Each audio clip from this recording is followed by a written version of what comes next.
안녕하세요. 올해 33인 여자입니다. 한 살 어린 남자친구와 1년 정도 연애하다 결혼 준비를 하는 과정에서 파혼했습니다. 주변 사람들한테는 그냥 이것저것 맞지 않아서 헤어졌다고는 했는데 어디에다 푸념이라도 하고 싶어서 이렇게 사연을 적게 되었습니다. 남자친구는 저와 대학 동기였습니다. 대학교 다닐 때는 그다지 친하지 않았고 얼굴만 알고 지냈습니다. 대학을 졸업하고 얼마 전까지 연락도 하지 않고 지내다가 작년 이른 봄에 우연히 다시 만났습니다. 친구와 제가 술을 마시고 있었는데 친구와 계속 연락하던 남자친구가 우연히 합석을 하게 되었거든요. 사회생활하면서 이리저리 치이다가 남자친구를 만나니 다시 20대 그 시절로 돌아간 기분이 들었습니다. 게다가 그날 이후로 남자친구는 오늘 뭐하냐, 밥 먹자, 영화 보자 등으로 계속해서 연락을 해왔습니다. 그의 적극적인 대시에 결국 저희는 사귀게 되었습니다. 저는 대학 졸업 후 일본으로 유학을 떠났어요. 어학연수로 떠났다가 본격적으로 공부를 해보고 싶어서 대학원까지 진학하기로 결정했고요. 졸업 후에는 한국으로 들어오려고 했는데 교수님의 추천으로 어쩌다 취업까지 하게 되었습니다. 그렇게 일본에서 몇 년을 머무르다 코로나가 터지기 얼마 전 한국으로 돌아와 재취업을 했습니다. 그렇게 다시 직장을 다니기 시작한 지는 2, 3년밖에 되지 않았습니다. 저희 집안이 경제적으로 아주 유복한 집안은 아니지만 그래도 제가 하고 싶다는 건 다 하게 해주신 부모님의 서포트가 있었기에 가능한 일이었습니다. 참고로 저희 부모님은 노후 준비도 다 되어 있으십니다. 그렇다고 하더라도 저는 더 이상 부모님께 경제적으로 기대고 싶지 않았습니다. 특히 결혼만큼은 제 힘으로 하고 싶었고요. 그렇기에 남자친구와 연애를 시작하면서 저는 분명히 당장 결혼할 마음이 없다고 말했습니다. 남자친구는 이해한다면서 자기도 당장 결혼할 생각은 없으니 서로 그런 건 신경 쓰지 말고 연애하자고 하더라고요. 하지만 사귄 지 6개월 정도 지난 후부터 이따금씩 대화 도중에 만약에 우리가 같이 살면 어떨까, 아이를 가지면 어떨까 이런 말을 종종 꺼내왔습니다. 그럴 때마다 제 마음은 너무 불편하고 부담스러워서 지금은 먼 미래의 이야기보단 지금의 우리한테 집중을 하자고 대화의 주제를 다른 쪽으로 돌리곤 그랬습니다. 그러다 저희가 사귄 지 1주년이 되었을 무렵 남자친구가 기어이 저에게 프로포즈를 해왔습니다. 프로포즈를 할 만큼 나를 사랑하는구나 싶어서 기쁘기도 했지만 동시에 아무런 준비도 되어 있지 않은데 어쩌지라는 걱정과 우려도 되었어요. 결국 저는 남자친구에게 나는 아직 결혼할 준비가 안 되어 있다고 미안하다고 프로포즈를 거절했습니다. 그럼에도 불구하고 남자친구는 자기가 모아둔 돈도 있고 시댁에서 집도 해주실 거라면서 제발 다시 생각해보라고 하더라고요. 그러면서 장기적으로 봤을 때는 제가 연봉도 더 많이 받으니까 자기는 손해보는 거 하나도 없다고 부담 갖지 말라고 했습니다. 그런 말을 들으면서도 저는 미안하고 부담스러워서 다시 한번 거절을 했어요. 하지만 동시에 저도 남자친구를 사랑하는 마음은 진심이었기에 친정에 이러한 일이 있었다고 말씀은 드렸습니다. 그리고 감사하게도 친정부모님이 현금 5천만 원을 지원해 주신다며 결혼을 하라고 하셨습니다. 일본에서 직장 생활을 하는 동안에는 직접 벌어서 생활비로 충당했고 국내로 들어와서는 직장 생활을 한 지 얼마 되지 않아서 많이 모으지 못한 상황이었습니다. 그래서 제가 모아둔 돈 2천에 부모님이 주신 5천, 그리고 남자친구가 모아둔 돈 8천을 가지고 결혼 준비를 시작했습니다. 저는 서울에서 태어나 초중고대학을 전부 서울에서 나왔습니다. 그러다 일본으로 유학을 떠났고 계속해서 일본에 있었어요. 약 6년간의 일본 생활을 접고 다시 본가가 있는 서울로 들어왔어요.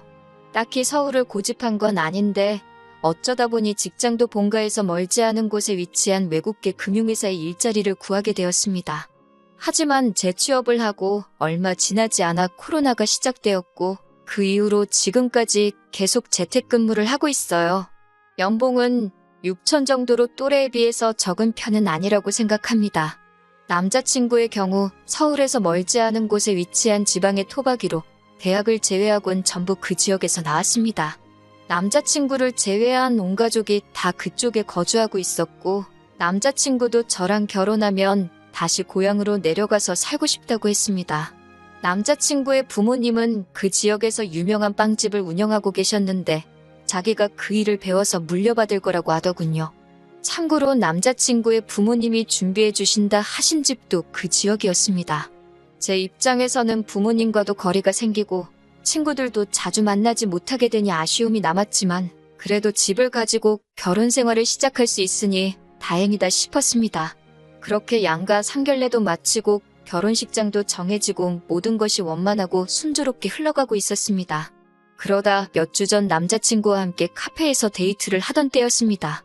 갑자기 남자친구가 저에게 자기는 좋겠다는 식으로 이야기를 꺼냈습니다. 저는 무슨 소린가 싶어서 남자친구에게 무슨 말이냐고 물었어요. 그러더니 남자친구가 절 보면서 실실 웃더니 본인이 얼마 전에 퐁퐁남이라는 걸 인터넷에서 봤다면서 그게 마치 자기 이야기 같다고 하더라고요. 그래서 제가 퐁퐁남? 그게 뭔데?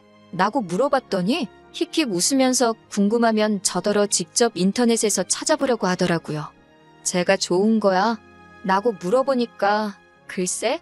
잘 모르겠네 라며 애매한 대답을 하더라고요.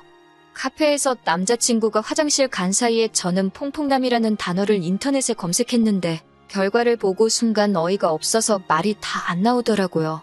과거에 문란하게 놀았던 여자가 연애 경험이 없는 능력 좋은 남자와 결혼하게 되면 그 남자를 퐁퐁남이라고 부른다는 거예요. 부들부들 떨리는 손으로 어쩔 줄을 모르고 있는데 화장실에 갔던 남자친구가 돌아왔습니다. 저를 보더니 왜 그러냐고 묻길래 좀 전에 한 말 진심으로 한 거냐고 물었습니다. 남자친구는 찾아봤냐면서 멋쩍은 듯이 웃더라고요. 그래서 제가 남자친구에게 자기는 내가 과거에 문란했을 거라 생각하는 거냐고 물었습니다. 그러자 남자친구가 하는 말이 20대 여자가 일본에서 오래 생활을 할 때는 다들 그런 걸 생각한다면서 자기가 솔직히 어떻게 알겠냐고 그러더라고요. 일본 물가도 비싼데 여자 혼자서 직장 생활만으로 생활을 꾸려냈다는 게 자기는 이해가 안 된다고 하면서 과거는 과거니까 자기는 괜찮다고 하더라고요. 그러면서 덧붙이는 말이 솔직히 그리고 자기는 현금 8천에 집까지 가지고 결혼하는 거지만 저는 달랑 7천만 원에 몸만 노는 거 아니냐면서 자기가 아무리 생각해도 퐁퐁남이 맞는 것 같다고 하더라고요. 그 말을 듣는데 순간 온몸에 피가 거꾸로 솟고 욕이 목구멍 끝까지 올라찼습니다.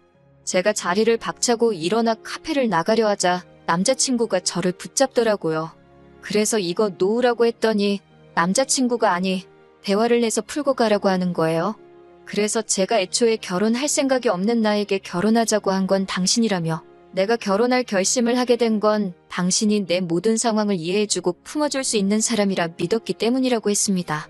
그런데 지금 당신은 본인인 나조차 모르는 내 과거를 지레짐작으로 만들어내고 그걸 이해한다니 신경 하나도 안 쓴다니 헛소리를 해대니 더 이상 당신과 결혼할 수 없을 것 같다고 했습니다. 택시를 타고 집으로 가는 동안 분노로 온몸이 부들부들 떨렸습니다. 제가 일본에 있는 동안 연애는 했지만 다른 젊은 사람들이 하는 그런 평범한 연애였지. 절대로 양심에 거리낄 만한 그런 짓은 하늘과 부모님께 맹세코하지 않았습니다. 지금까지 남들보다 더 열심히 공부했고 더 치열하게 노력하면서 살았습니다. 그런데 남자친구가 저를 그런 눈으로 바라보고 있었다니 할 말이 없었습니다. 결혼한다고 했을 때 정말 기뻐하시고 축하해주시던 부모님 모습이 떠오르면서 눈물이 걷잡을 수 없이 흘렀습니다. 주변 사람들 생각도 나고 그냥 여러 가지로 머릿속이 복잡해졌습니다. 집에 도착했는데 찰나였지만 눈물 콧물로 범벅된 제 얼굴을 보신 친정부모님은 무슨 일이냐고 물어보셨어요. 그런 부모님을 보자 또 눈물이 흐르더라고요. 저는 대충 둘러댈까도 생각했다가 솔직히 말씀드렸습니다. 남자친구가 저에 대해서 이런 오해를 하고 있어서 파혼하고 싶다고요.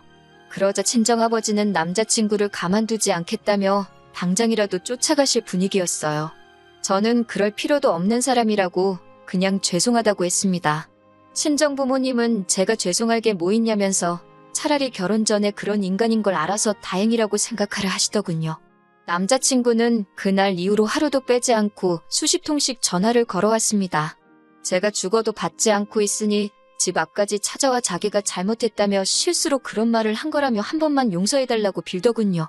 그러다 나중에는 예비 시부모님께서도 연락을 해오셨어요. 그러면서 하신다는 말씀이 제가 문란하게 안 살았다고 하니까 믿어주긴 하는데 솔직히 당신들도 증거가 없으니 찜찜하긴 하시다고요. 그렇지만 제가 이 정도로 강경하게 나오는 거 보면 제 말이 맞긴 한 것 같다면서 제 말을 믿어줄 테니 적당히 이쯤에서 하고 얼른 둘이 결혼하라고 하시더군요. 솔직히 결혼을 하기로 한 사이지 진짜로 뭐 동거를 했다거나 한 사실혼 관계도 아니고 어떻게 할 수만 있다면 법적인 제재를 가하고 싶었는데 제가 할 수 있는 건 파혼 말고는 아무것도 없었습니다. 그나마 제가 얼마나 열심히 살았는지 아는 몇몇 대학 동기들이 이 사건을 주변에 알려준 덕분에 남자친구는 얼굴도 들고 다닐 수 없는 상황이 된 모양이에요. 지금 생각하면 뺨이라도 한 대 올리고 헤어질 걸 싶기도 하지만 그래도 결혼 전에 이런 썩어빠진 사고방식을 가진 사람들의 민낯을 알게 돼서 다행이다 싶어요. 푸념처럼 늘어놓은 긴 이야기였지만 제 대나무 숲이 되어주셔서 감사합니다.